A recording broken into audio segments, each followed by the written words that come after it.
The red clay gate of Uami Market always buzzed with noise. Women called out prices, children laughed, and the copper gong rang every hour. But when Ifeoma walked through the gate that morning, everything stopped. She carried her mother's old calabash filled with spices to trade. All she wanted was salt for tonight's stew. Simple enough. But as dust stung her eyes and the metal gong gleamed in the hot sun, something felt wrong. Every woman froze. A basket of yams rolled from someone's hands and scattered across the ground. Even the drummers at the gate lowered their sticks and stared. Ifeoma touched the faint spiral birthmark on her neck, confused. She had never been to this town before. How could these people know her? Their eyes followed her every step, wide with something that looked like fear. The silence stretched like a held breath. No one moved. No one spoke. The only sound was her sandals on the dusty ground as she walked deeper into the market, past stalls of vegetables and dried fish. "Why do you all stare?" she finally asked, her voice echoing strangely in the unusual quiet. No one answered. Not even the gong, which should have rung by now, made a sound. Near the palm frond kiosk, roasted groundnut smoke curled in the air. Ifeoma just wanted directions to the Salt Woman's stall. The smell should have made her hungry, but her stomach felt tight with worry. An old woman stepped forward. Her gray hair was wrapped in blue cloth, and silver bangles clinked on her wrists. This had to be Mama Nwosu, the market's eldest trader. Everyone looked to her when trouble came. But instead of speaking, Mama Nwosu dropped her colanuts. They scattered like dice across the ground, the way people drop things when they see bad luck coming. "The child of famine has returned," she whispered, her voice carrying across the silent market. The words hit Ifeoma like cold water. Child of famine? Returned? The other women stepped back, creating a circle of empty space around her. Some covered their mouths. Others touched their foreheads in a gesture she didn't recognize. Ifeoma's heart hammered against her ribs. She had lived in 3 different towns, but no one had ever called her that before. The name felt heavy with meaning she couldn't understand. "Return from where?" she asked, her voice smaller than she wanted it to be. No one answered her question. At the pepper stall, red capsicum hung in braids that made the air sting. Ifeoma's eyes watered, but she tried to act normal. She pulled out her coins and pointed to a small pile of black pepper. "I'll take that much," she said, keeping her voice steady. The pepper seller, a young woman with kind eyes, shook her head. She pushed the coins back across the wooden counter without taking them. "I cannot take your money," she said, staring at the calabash in Ifeoma's arms. Her voice dropped to a whisper. "That is a forbidden gourd from the Plenty Shrine." Ifeoma looked down at her mother's calabash. It was old and brown, carved with simple patterns. Her mother had used it to store spices and herbs. There was nothing special about it, nothing forbidden that she could see.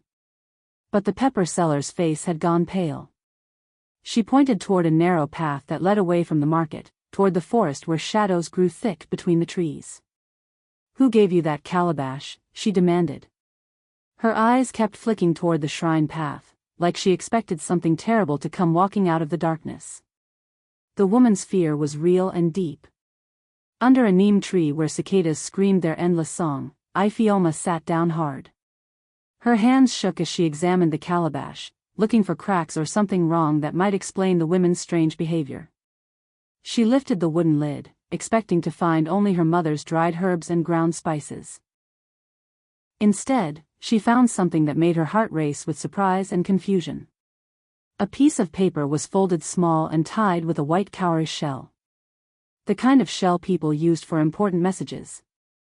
Her fingers trembled as she untied it carefully. The paper was old and yellowed. In careful handwriting, someone had written, "When the market falls silent, open at the river." Ifeoma read it 3 times. Her mother had never mentioned any message. When had she hidden this? And why keep it secret from her own daughter? A small child ran up to her, no older than 7. His eyes were wide with genuine fear, and he tugged at her wrapper urgently. "Don't go to the river," he hissed, glancing around to make sure no adults were listening. "People don't come back from there. My grandmother told me so." The child's warning sent chills down her spine. Near the okra sheds, green sap dripped and made the air smell thick and earthy. Ifeoma was tired of whispers and fear. She wanted straight answers from someone, anyone who would tell her the truth. She found a woman about her own age sorting okra pods. This one might talk. Older women kept secrets, but younger ones sometimes told the truth. "Please," Ifeoma said, sitting beside her. "Just tell me what's happening. I've never hurt anyone." The woman's hands stilled. She looked around to make sure no one was listening, then leaned close with obvious fear. "Years ago, all the market women swore an oath," she whispered. "We promised to stay silent when the marked child came. If we speak to you, the goddess will strip our stalls bare. We'll have nothing left to sell, no way to feed our families." An oath. That explained the silence, but not the bone-deep fear she saw in every face around her. "I've never been here before," Ifeoma said. "I just want to buy salt and go home." The woman nodded sadly. "I know. But oaths are oaths." She glanced toward Mamanwosu's stall. "And some people swore harder than others." "Who swore first?" Ifeoma asked, though she suspected she already knew the answer. Everyone around them looked at Mamanwosu. In the shade of stacked yam mounds, the air smelled earth-damp and sweet. Mamanwosu finally agreed to speak, but only if Ifeoma sat far enough away that no one could say they were talking together. "You want the backstory?" Mamanwosu called across the space between them. "Fine. Listen well, child." She told of a terrible season, many years ago. The rains failed completely. The fish disappeared from the nets. Babies cried for milk their mothers couldn't give. People grew thin and desperate as food became scarce. "We had never seen hunger like that," Mamanwosu said. Her voice carried the weight of old pain. Children died in their sleep. Elders stopped eating so the young ones could live another day. The market women had tried everything. They shared what little they had. They prayed to every god they knew. They made offerings at every shrine. Nothing worked.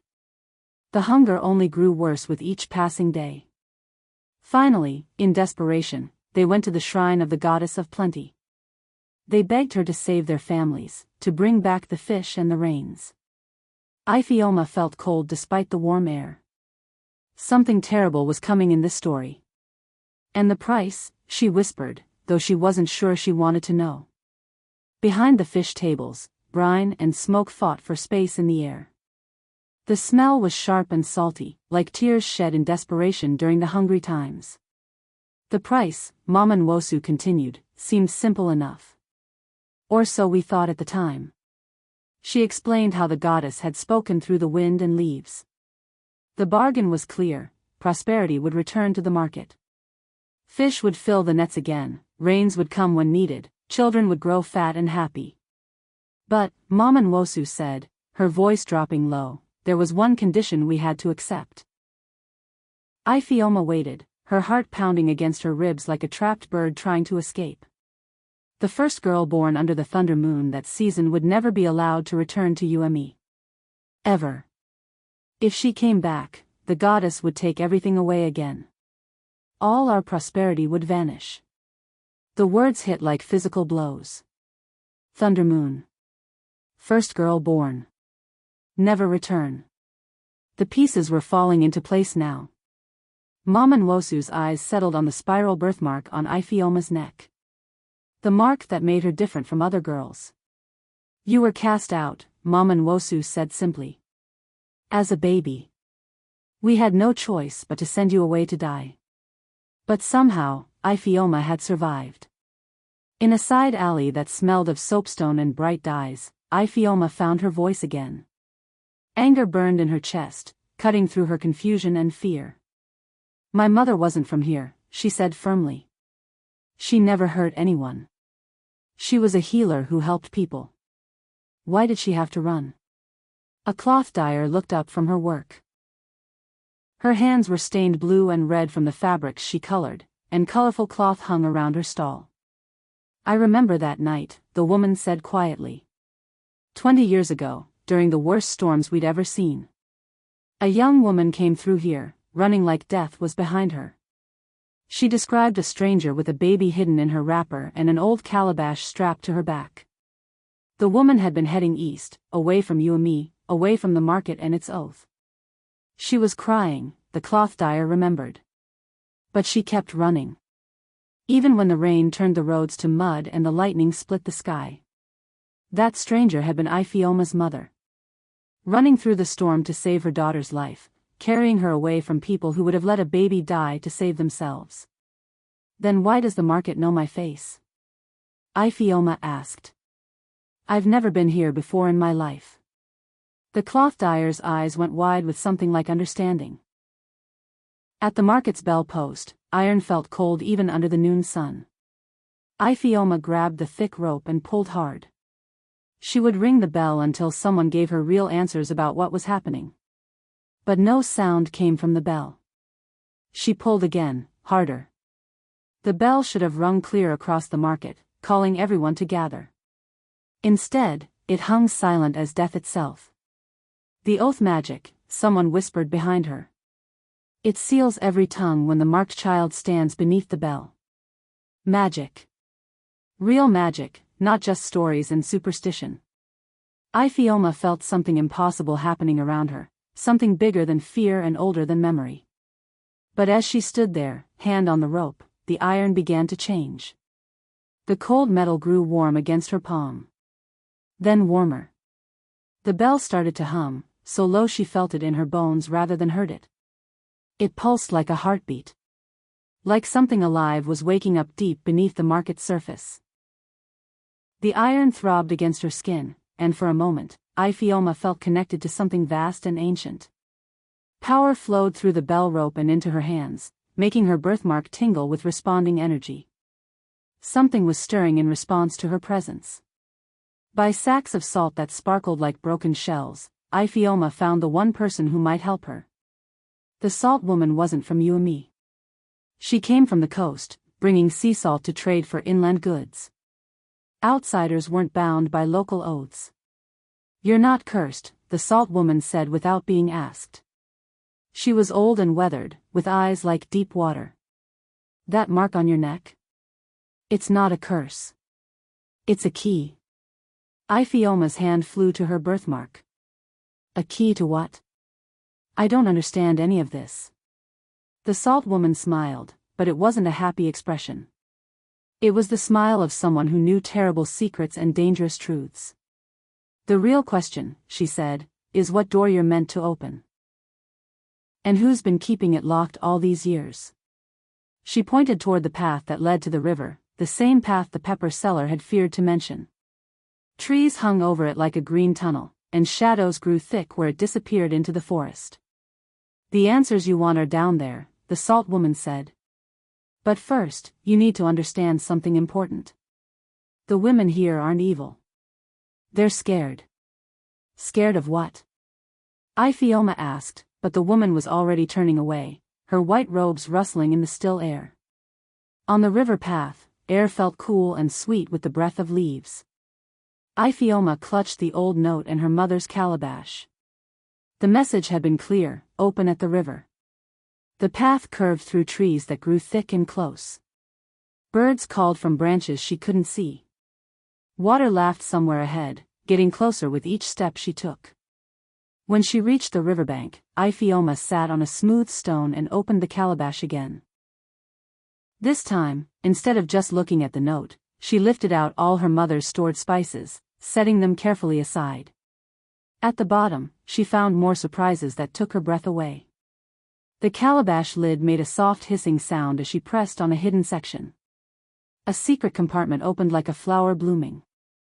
Inside were dozens of tiny seeds, each one shaped like a perfect spiral that matched her birthmark. The moment air touched them, wind rose from nowhere. The seeds scattered from her hands like they were alive, floating on currents that carried them toward the flowing water. Behind her, she heard a sound like the earth taking a deep breath. The very ground seemed to sigh with relief. The river level shuddered upward by the width of a finger. Something was awakening. Knee-deep in water that felt soft with silt, Ifeoma waded toward the deeper part of the river. The scattered seeds had sunk below the surface, but she could see them glowing like tiny stars on the river bottom. She needed to understand what was happening to her, to this place, to the balance of everything around her. "Tell me," she said to the water, feeling foolish but desperate. "What's really going on here? Why is everyone so afraid of me?" To her amazement, something answered her plea with a voice like gentle music. A whisper rose from the depths, not words exactly, but meaning that flowed directly into her mind like cool water into a dry vessel. "Balance broke when greed took root," the voice explained patiently. "Not when you returned." Greed. Someone had been consumed by greed, and it had broken some kind of natural balance. That's why the goddess was angry, not because Ifeoma had come home to a place she'd never seen. "Whose greed?" she asked the river urgently. "Who broke the balance? How can I fix what's been damaged?" The current grew stronger, tugging at her legs with liquid fingers. It pulled her toward the reed beds along the far bank, where tall grass grew thick and green and secretive. Something was hidden there. Something the river wanted her to find. Among reed beds that smelled of green growth and river mud, Ifeoma found proof of the greed the river had mentioned. Hidden between the tall grasses were things that shouldn't be there. Clever basket traps stretched across narrow channels, catching fish before they could swim upstream to spawn. Woven weirs blocked water flow, creating private pools where someone could net fish that belonged to everyone in the community.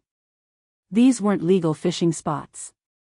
Someone had been stealing from the river, taking more than their share while others went hungry. The work was careful and hidden, designed to escape notice.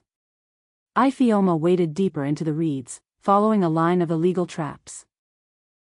Whoever had set these up was smart and patient, building their system over many seasons. That's when she saw it, caught on the rim of a fish basket and glinting in the filtered sunlight. A silver bracelet, tangled in the woven reeds. She recognized the pattern immediately. She'd seen it on someone's wrist earlier that day, clinking softly as its owner dropped colonnuts to the ground in shock. The bracelet belonged to Mamanwosu. The eldest trader, the one who had sworn the first oath, had been stealing from the river for years. The evidence was undeniable. The greed had a name and a face. Back in the market's rear yard, dust hung in the air and tasted like flour. Ifeoma had followed a trail of clues, and now she stood before a sealed granary behind Mamanwosu's stall. The building was old but solid, with thick walls and a heavy door marked with a family sign. Mamanwosu's family sign, carved deep into the weathered wood. Through gaps in the wooden walls, Ifeoma could see bags and baskets stacked high. Millet, dried fish, palm oil and large gourds. Enough food to feed families through several hungry seasons. While people in the market worried about the goddess's anger and spoke of curses, someone had been quietly hoarding food. Building up supplies while others struggled to feed their children. The door wasn't locked, just latched. Ifeoma lifted the wooden bar and stepped inside. The air was thick with the smell of preserved foods and old fish oil. She was counting bags of grain when she heard it. A soft sound, like someone trying not to breathe too loudly. Someone else was in the granary, hiding among the stolen supplies. A shadow moved behind a stack of millet sacks, and Ifeoma realized she wasn't alone. Her heart raced as she wondered who else knew about this secret hoard. In the granary's cool shade, where the air was thick with the smell of stored fish, Ifeoma moved carefully toward the sound she had heard. "I know you're there," she said softly. "Please come out. I won't hurt you." A girl about 12 years old stepped from behind the grain sacks. Her eyes were red from crying, and her hands shook as she clutched a small basket to her chest like a shield. "You're Chika," Ifeoma said, recognizing Mamanwosu's granddaughter. "What are you doing here? Why are you hiding?" The words poured out of Chika like water from a broken pot. She told how her grandmother had made her help gather extra food, little by little, season by season. How they'd stored it away while telling everyone the goddess demanded sacrifices. "We made the prophecy true," Chica sobbed. "Grandmother said if we kept you away and saved extra food, we could control when people went hungry. The market would need us more." Iphioma felt sick. The oath, the fear, the silence. It had all been twisted to cover up hoarding and greed. The goddess's anger wasn't about Iphioma's return. It was about the broken balance, the unfairness that had poisoned the community. "Grandmother said the goddess demanded it," Chica whispered through her tears. Outside, footsteps approached the granary. Heavy steps, walking with angry purpose. At the pounding square, where women used wooden pestles to crush grain, the rhythmic thudding sounded like drums calling people to war. Iphioma had asked for a public hearing. She wanted all the market women to hear the truth about the hoarding, the illegal fish traps, and the twisted oath that had been used to cover up years of theft. The women gathered slowly, their faces uncertain. Some still wouldn't look directly at Iphioma, but they listened as she spoke about what she'd found by the river and in the secret granary. "The goddess isn't angry because I returned," Iphioma said. "She's angry because some people broke the balance. They took more than their share while others went without." Murmurs rose from the crowd. Women began to admit things they'd hidden. The oath had been used to cover up illegal traps and unfair hoarding. Fear had kept them silent about real problems. But before the discussion could continue, Mama Nwosu pushed through the crowd. She raised her carved wooden staff, the symbol of her authority as the market's eldest trader. "You will doom us all if you speak further," she declared, her voice cutting through the murmurs like a blade. The staff seemed to glow in the afternoon light. Ancient power pressed down on the gathering, trying to silence them again.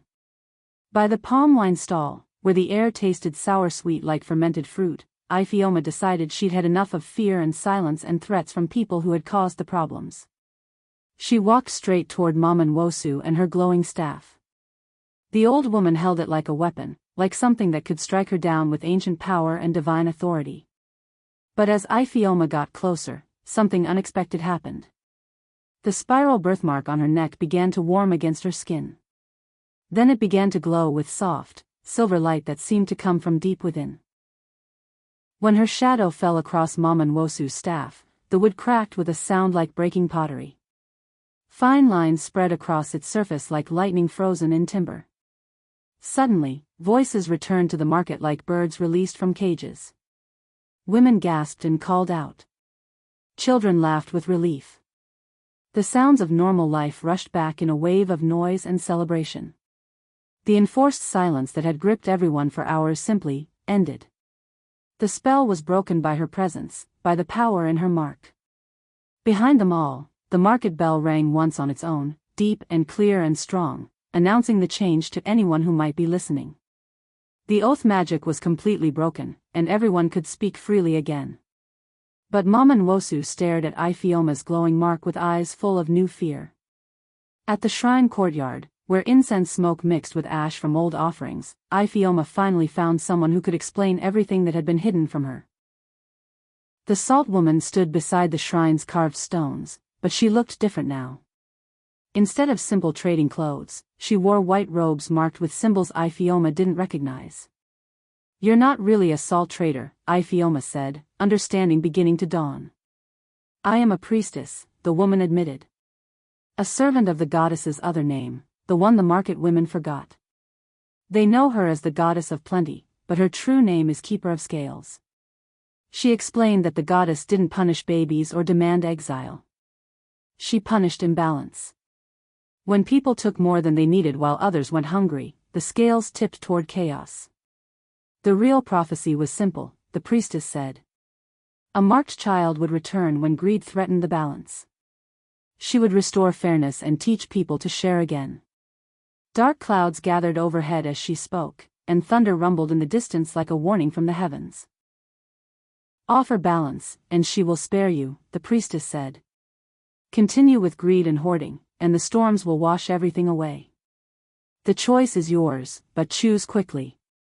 The time for half measures was ending. On the riverbank with lanterns flickering and wet ropes coiled in piles, Ifeoma organized the work that needed doing to restore the broken balance. 7 nights of labor, the priestess had said. 7 nights to undo the damage caused by years of greed and systematic theft from the community. The illegal fish traps had to be removed. The blocked waterways had to be cleared. New, legal fishing baskets had to be woven to replace the stealing ones that served only private greed. Women came from the market to help, carrying tools and torches. Even some who had supported the hoarding joined the work. They pulled up the hidden weirs and freed fish that had been trapped in private pools. Chika worked beside Ifeoma, weaving new baskets from river reeds. Her grandmother watched from a distance but didn't help. Mama Nwosu's face was hard with anger and shame. On the 3rd night, Ifeoma knelt by the water's edge to check their progress. The river felt different, cleaner, more alive, flowing more freely than before.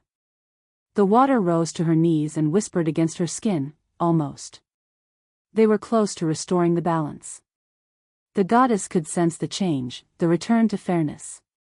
But they weren't quite there yet. More work remained to be done before the scales would be truly balanced again. In the midnight market, wind tasted of copper and coming rain. Ifeoma had gathered the women to show their progress and discuss the final steps toward balance and healing. They had removed the illegal traps and cleared the blocked waterways. Now they needed to address the hoarded food. The supplies hidden in Mama Nwosu's granary had to be shared fairly among families who needed them. But as they stood in the market square, planning the distribution, orange light bloomed against the night sky like an evil flower opening its petals. Fire. Someone had set fire to a cart loaded with grain from the hoarded supplies, trying to destroy the evidence of their theft. Ifeoma ran toward the flames, but the heat drove her back. Bags of millet and dried corn crackled and burned, sending up clouds of smoke that made everyone cough and cover their faces. "Someone's trying to destroy the evidence," called a voice from the crowd. As they watched, sparks from the burning cart jumped across the open space. They landed on the ropes that supported the market bell, setting the thick fibers ablaze. If those ropes burned through, the bell would crash down onto the stalls below, destroying everything in its path. Someone was willing to burn down the entire market to hide their crimes and prevent the truth from coming to light. By the blazing cart, smoke stung everyone's eyes and made it hard to see. Ifeoma grabbed buckets of water and threw them at the burning ropes, trying to save the market bell before it could fall. Other women formed a line, passing containers of water from the public well. But the fire was spreading faster than they could put it out, hungry flames eating through rope fibers. "Who would do this?" someone shouted over the crackling flames. "Who would burn their own market down?" Chika appeared beside Ifeoma, her face streaked with soot and tears. She pointed through the smoke toward a figure running away from the market toward the darkness. "There," she called, her voice breaking. It was Uncle Obi. Mama Nwosu's son. The one who had helped set up the illegal fish traps and managed the secret hoarding. Now he was willing to destroy the market rather than face the consequences of what he'd done. The running figure disappeared down the river path, the same route Ifeoma had taken earlier to find answers and discover the truth about her birthmark and her purpose. "He's heading for the water," called the priestess, appearing with more buckets. "We have to stop him before he reaches the river and escapes into the forest." Obi was fleeing toward the river path, carrying his guilt and fear into the protective darkness where he hoped to hide. At the river ford where frogs screamed their night songs, Ifeoma caught up with the fleeing man. But she didn't want to fight him or hurt him. Violence wouldn't restore balance. "Obi, stop," she called. "We can work this out. There's a way to fix what's been broken without more harm." He turned, wild-eyed and desperate. "You've destroyed everything," he shouted. "The market was stable before you came back. People knew their places. People were hungry," Ifeoma replied.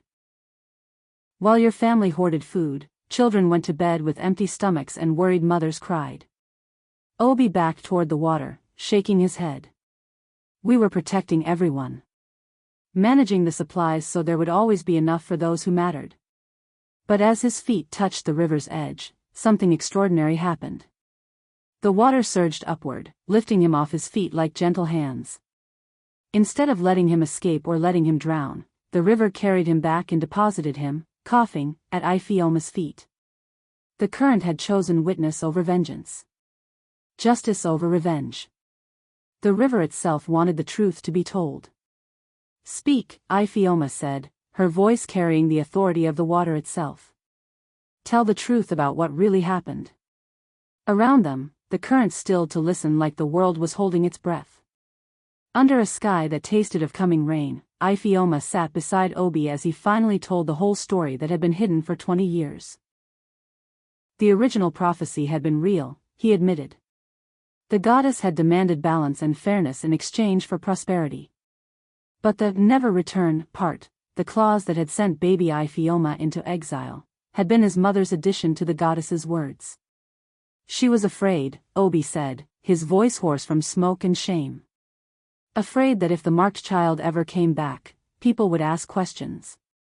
They might discover the hoarding and the illegal traps we'd been using. So Mama Nwosu had twisted the goddess's words. She'd made it seem like Iphiôma's presence would bring disaster, when really the disaster came from their own greed and unfairness to their neighbors. The real pact only required seasonal offerings and honest trading, Obi continued. Fair scales, shared resources, respect for the river. Simple things that any good community should do. Thunder rolled across the sky, but this wasn't weather thunder. It came from beneath their feet, rumbling up through the earth itself. The ground under the market was responding to the truth being spoken at last. Something vast was stirring in the depths, awakening after years of slumber. "What's happening?" Obi whispered, as the thunder grew stronger. "The goddess is waking up," Iphiôma said. In the market center square, where years of foot traffic had worn the paving stones smooth, something amazing was revealed as the earth thunder grew stronger.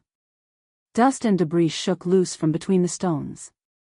For the first time in decades, people could see the true pattern that had been hidden beneath their feet all these years.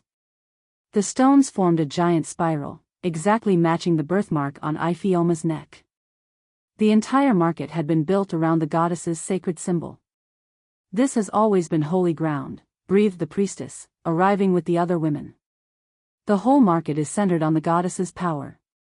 Iphiôma walked to the center of the spiral and stood where all the curved lines met. The moment her feet touched the central stone, the market bell's rope began to move on its own. Light poured up from the spiral pattern, silver and warm and ancient. The goddess's voice spoke through the stones themselves, clear enough for everyone to hear. "Child, you were meant to return balance, not be banished. Welcome home." The words echoed across the market, bouncing off stalls and settling into every heart like seeds finding fertile ground. "Then let the new covenant be spoken," Iphiôma declared as light streamed around her like captured moonbeams made solid. The time had come to set everything right and restore the balance that had been broken for so long. Dawn washed the market stalls with blue-gold light as Iphiôma stood before the gathered crowd. Her final task was to speak the new agreement that would govern the market's future. The goddess had accepted the terms, flowing up through the spiral stones to make her will known. The hoarded food would be shared fairly. The illegal fish traps would never return. Every family would have access to the river's bounty. "The market will keep open books," Iphiôma announced. "No secret hoarding. No unfair advantages. And each thunder moon will bring first fruits to the river as thanksgiving." The women nodded, understanding spreading across their faces like sunrise. This was how it should have been all along. Fair trading, honest scales, shared prosperity for everyone. "Iphiôma will be our warden of scales," the priestess added. "She'll make sure the balance stays true through all the seasons to come." As if in celebration, the market bell pealed clear and strong across Uami, ringing out the news of the new covenant. The sound carried to other towns, telling everyone that fairness had returned. When the last echo faded, the women gathered around Iphiôma. For the first time since she'd arrived, they didn't greet her with fearful silence. They greeted her with heartfelt thanks, welcoming her home at last to the place where she truly belonged.